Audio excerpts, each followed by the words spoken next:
The New York Islanders wrapped up their California trip on Sunday night in Los Angeles against the Kings, who entered as one of just two teams in the NHL without a regulation loss. A late surge could not undo a two-goal deficit, as the Islanders lost the game 3-2.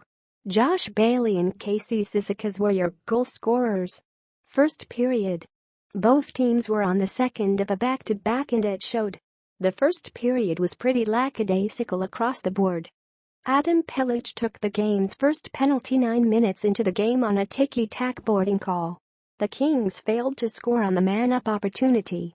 After the kill, the Islanders had some solid chances to score, including one 4-on-3, where Nick Leddy jumped into the rush.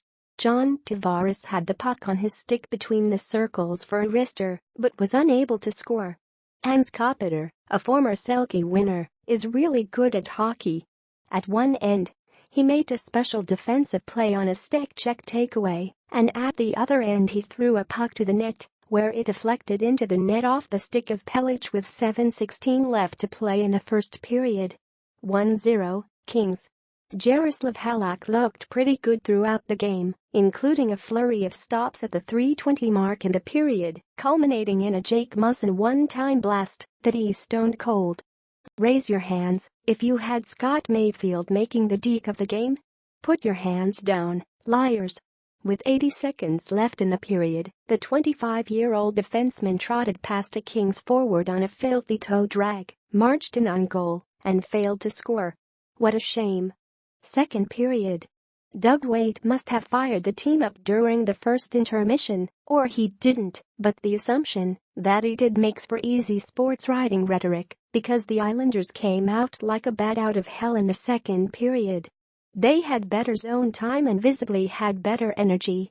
It seemed like the legs were moving better, from all lines.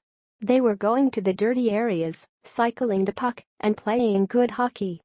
About 8 minutes in, the top line had a shift that resembled a power play, with Tavares and Eborl teasing the Kings' defense with a game of keep away on the offensive zone perimeter.